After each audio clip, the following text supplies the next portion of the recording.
एक चतुर व्यक्ति को काल से बहुत डर लगता था और वो सोचता था कि मेरी किसी भी क्षण मृत्यु हो सकती है। वो क्या करे? एक दिन उसे चतुराई सूझी और काल को ही अपना मित्र बना लिया। उसने अपने मित्र काल से कहा, मित्र, तुम किसी को भी नहीं छोड़ते हो, किसी दिन मुझे भी गाल में धर लोगे। काल ने कहा, ये मृत्युलोक है, जो आया है उसे मरना ही है। सृष्टि का ये शाश्वत नियम है, इसलिए मैं मजबूर हूँ। पर तुम मित्र हो, इसलिए मैं जितनी रियायत कर सकता हूँ करूँगा ही। मुझसे क्या आशा रखते हो, साफ साफ कहो। व्यक्ति ने कहा, मित्र, मैं इतना ही चाहता हूँ कि आप मुझे अपने लोक ले जाने के लिए आने से कुछ दिन पहले एक पत्र अवश्य लिख देना, ताकि मैं अपने बाल बच्चों को कारोबार की सभी बातें अच्छी तरह से समझा दूं और स्वयं भी भगवान भजन में लग जाऊं। काल ने प्रेम से कहा, ये कौन सी बड़ी बात है, मैं एक नहीं आपको 4 पत्र भेज दूंगा। चिंता मत करो, चारों पत्रों के बीच समय भी अच्छा खासा दूंगा, ताकि तुम सचेत होकर काम निपटा लो।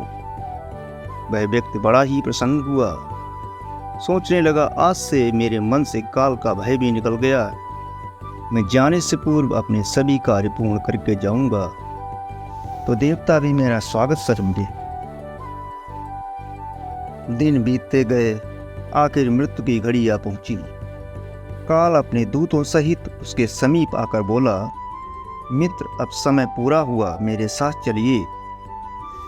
मैं सत्यता और दृढ़ता पूर्वक अपने स्वामी की आज्ञा का पालन करते हुए एक क्षण भी तुम्हें और यहाँ नहीं छोड़ूंगा। उस व्यक्ति के माथे पर बल पड़ गए, रपटी तन गई और कहने लगा, धिक्कार है तुम्हारे जैसे मित्रों पर। मेरे साथ विश्वासघात करते हुए तुम्हें लज्जा नहीं आती? तुमने मुझे वचन दिया था कि आने से पहले पत्र लिखूंगा, परंतु तुम तो बिना किसी सूचना के अचानक दूतों सहित मेरे ऊपर चढ़ाए। मित्रता तो दूर रही, तुमने अपने वचनों को भी नहीं निभाया। काल हंसा और बोला, मित्र, इतना झूठ तो ना बोलो। मैंने आपको एक नहीं 4 पत्र भेजे, आपने एक भी उत्तर नहीं दिया। उस व्यक्ति ने चौंक कर पूछा, कौन से पत्र? कोई प्रमाण है?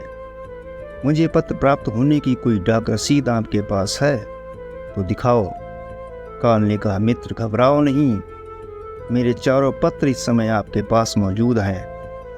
मेरा पहला पत्र आपके सिर पर चढ़कर बोला, आपके काले सुंदर बाल उन्हें सफ़ेद कर दिया, और ये भी कहा, सावधान हो जाओ, जो करना है कर डालो। बनावटी रंग लगाकर आपने अपने बालों को फिर से काला कर लिया और पुनः जवान बनने के सपनों में खो गए। आज तक मेरे श्वेत अक्षर आपके सिर पर लिखे हुए हैं। कुछ दिन बाद मैंने दूसरा पत्र आपके नेत्रों के प्रति भेजा। नेत्रों की ज्योति मंद होने लगी, फिर भी आंखों पर मोटे शीशे चढ़ाकर आप जगत को देखने का प्रयत्न करने लगे। 2 मिनट भी संसार की ओर से आंखें बंद करके ज्योति स्वरूप प्रभु का ध्यान मन में नहीं किया। इतने पर भी सावधान नहीं हुए तो मुझे आपकी दीन दशा पर बहुत तरस आया, और मित्रता के नाते मैंने तीसरा पत्र भी भेजा। इस पत्र ने आपके दांतों को छुआ, हिलाया और तोड़ दिया। आपने इस पत्र का भी जवाब नहीं दिया, बल्कि नकली दांत लगवाए और जबरदस्ती संसार के भौतिक पदार्थों का स्वाद लेने लगे। मुझे बहुत दुख हुआ कि मैं सदा इसके भले की सोचता हूँ, और ये हर बार एक नया बनावटी रास्ता अपनाने को तैयार रहता है। अपने अंतिम पत्र के रूप में मैंने रोग, क्लेश और पीड़ाओं को भेजा, परंतु आपने अहंकारवश सब अनसुना कर दिया। वह व्यक्ति काल के भेजे हुए इन पत्रों को सुनकर फूट फूट कर रोने लगा और अपने विपरीत कर्मों पर पश्चाताप करने लगा।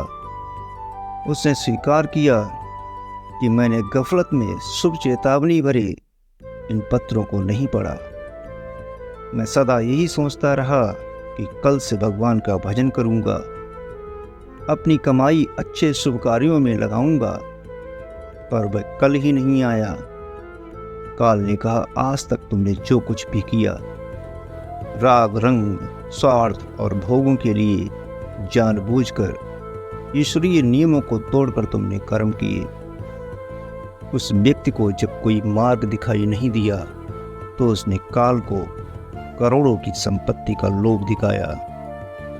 काल ने हंसकर कहा, मित्र, ये मेरे लिए धूल से अधिक कुछ भी नहीं है।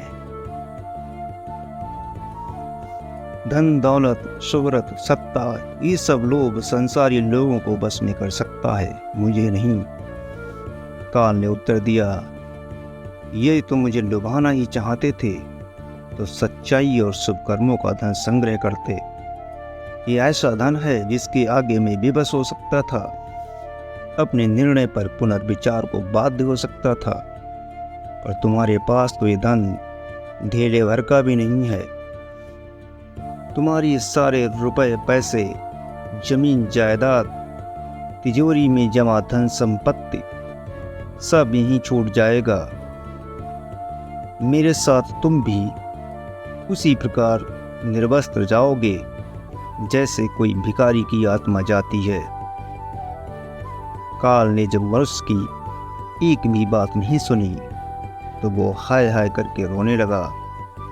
उसने सभी संबंधियों को पुकारा, परंतु काल ने उसके प्राण पकड़ लिए और चल पड़ा अपने गंतव्य की ओर।